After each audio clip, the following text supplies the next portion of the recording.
Good morning बच्चों। Literature में lesson 3 Himalaya की बेटियां, ये हम लोग क्लास में बच्चों इनको हम लोग पढ़ चुके हैं और इनके शब्दार्थ हम लोग कर चुके हैं, प्रश्न उत्तर कर चुके हैं। आज बच्चों आपको वीडियो में हम आपको ये लेसन बता रहे हैं।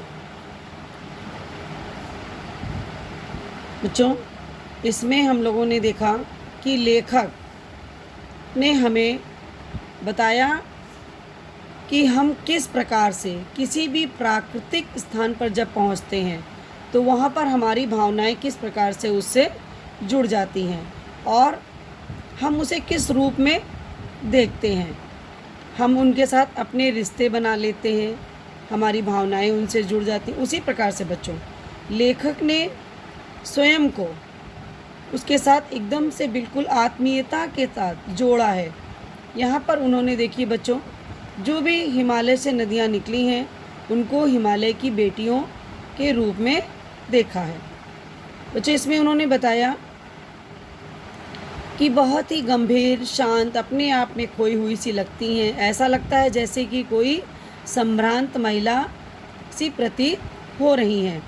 बच्चों उनके कवि के माध्यम से बच्चों लेखक बता रहा है कि उनके मन में आता है, उनके दिल में बच्चों उनके लिए आदर और श्रद्धा के भाव थे।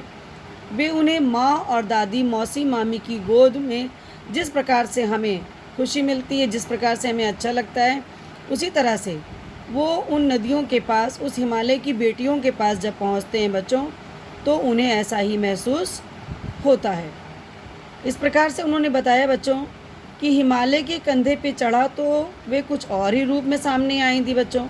ऐसे लग रहा था कि जैसे वहाँ से निकली हुई दुबली पतली गंगा, यमुना और सतलुज समतल मैदानों में आकर के कैसे इतनी बड़ी विशाल हो जाती हैं और वे उनका उछलना कूदना, खिलखिलाकर हंसने जैसा, ये सब उनकी जो भावभंगी थी, इसका उल्लास बाद में कहाँ गायब हो जाता है।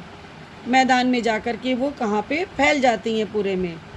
किसी लड़की को जब मैं बच्चों देखता हूँ, किसी कली पर जब मेरा ध्यान अटक जाता है, तब भी इतना कौतूहल और विस्मय मुझे नहीं होता जितना इन हिमालय की बेटियों की जब मैं बाल लीला को देखता हूँ तो मुझे महसूस होता है।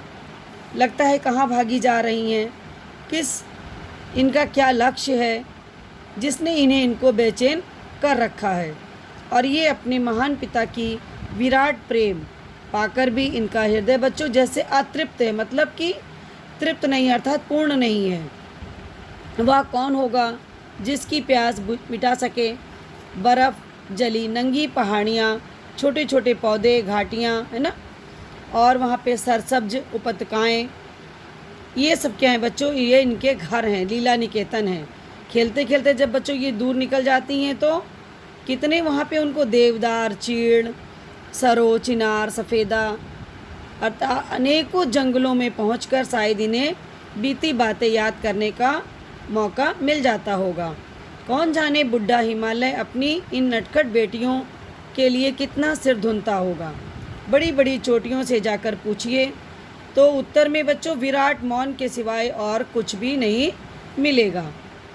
उसके बाद उन्होंने बताया बच्चों कि सिंधु और ब्रह्मपुत्र, ये ऐसे दो नाम हैं बच्चों जिनको सुनते ही हमें और अनेक नदियाँ जैसे रावी, सतलुज, ब्यास, चिनाव, झेलम, काबुल, है ना, गंगा, यमुना, सरयू, गंडक, कोसी आदि हिमालय की छोटी बड़ी सभी बेटियाँ आँखों के सामने आ जाती हैं।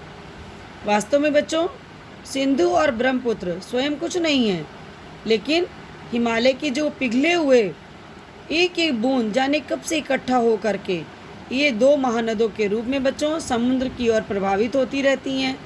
कितना सौभाग्यशाली है वह समुद्र बच्चों जिसे पर्वतराज हिमालय की इन बेटियों का हाथ पकड़ने का श्रेय मिला। फिर बच्चों इन्होंने मैदानों में नदियों को देखा होगा, है ना, कि ये बूढ़े हिमालय की गोद में बच्चियां बनकर ये कैसे खेला करती हैं और उसमें हम लोग भी बच्चों ना उन नदियों में जाते हैं, नहाते हैं, खेलते हैं। उनका आकर्षण हमारे लिए भी बहुत ही अत्यंत ही अनूप होता है। कालिदास के बच्चों विरही यक्ष ने अपने मेघदूत में कहा है बच्चों कि वेत्रवती अर्थात वेतवा नदी जो है इसका प्रेम का प्रतिदान देने जाना। तुम्हारी यह प्रेयसी जो है तुम्हें पाकर अवश्य ही प्रसन्न होगी। यह बात इन चंचल नदियों को देखकर मुझे अचानक याद आ गई। फिर उन्होंने बताया बच्चों कि काका कालेलकर ने नदियों को लोक माता कहा है ना। माता बनने से पहले यदि हम उन्हें बेटियों के रूप में देख लें तो क्या हर्ज है। और थोड़ा आगे चलते हैं तो इन्होंने इनको प्रेयसी की भावना करें तो कैसा रहेगा। ममता का और भी एक धागा है जिसे हम इनके साथ जोड़ सकते हैं, बहन का स्थान। इस प्रकार से बच्चों जब एक दिन इन लेखक जो है सतलज नदी के किनारे बैठ गया, दोपहर का समय था और पानी में पैरों को डाल के अपने गुनगुनाने लगा तो उनके मन में एक भावना जगी, सतलज बहन जय हो, सतलज बहन तुम्हारी लीला अचरज बहन तुम्हारी। हुआ मुदित मन हटा खुमारी, जाऊँ मैं तुम पर बलिहारी। तुम बेटी या बाप हिमालय, चिंतित पर चुपचाप हिमालय। प्रकृति नटी के चित्रित पट पर अनुपम अद्भुत छाप हिमालय, जय हो सतलज बहन तुम्हारी। इस तरह से बच्चों उनके मन में जो भाव आए उनको उन्होंने कविता के रूप में गुनगुना के व्यक्त किया। ये तो था बच्चों आपका हिमालय की बेटियाँ। इसके पश्चात हम लोगों ने बच्चों इनके शब्दों के अर्थ और प्रश्न उत्तर किए हैं। शब्दार्थ हैं बच्चों, अभी आपने पढ़ते समय देखा संभ्रांत महिला के समान, तो संभ्रांत का मतलब होता है बच्चों सभ्य। प्रतीत दिखाई देना, धारा लहरें, विशाल बहुत बड़ा, भावभंगी मतलब हाव भाव, अटकना रुक जाना, कौतूहल जिज्ञासा, विराट विशाल, अधितकाएँ पहाड़ के ऊपर की जो समतल भूमि होती है बच्चों उसको बोलते हैं अधितकाएँ। फिर है उपत्यकाएँ मतलब घाटी, जो उसके आसपास जो पहाड़ों की घाटी होती है बच्चों उसको उपत्यकाएँ बोलते हैं। सरसब्ज हरा भरा, जो वातावरण वहाँ का था बच्चों हरियाली थी उसको कहते हैं सरसब्ज। प्रवाहित बहना, नदियों का बहना जो होता है। लुभावना आकर्षक, झिझक मैंने होता है संकोच। सचेतन मतलब जीवित रूप में उसको महसूस करते हैं। मुद्रित प्रसन्न, नतीजा परिणाम। कुमारी सुस्ती, अद्भुत विचित्र, छाप प्रभाव, श्रद्धा विश्वास, लक्ष्य मैंने उद्देश्य। ये तो थे बच्चों शब्दार्थ। अब हम लोग देखेंगे प्रश्न उत्तर। क्वेश्चन नंबर 1 है बच्चों, नदियों को माँ मानने की परंपरा हमारे यहाँ काफ़ी पुरानी है, लेकिन लेखक नागार्जुन उन्हें और किन रूपों में देखते हैं।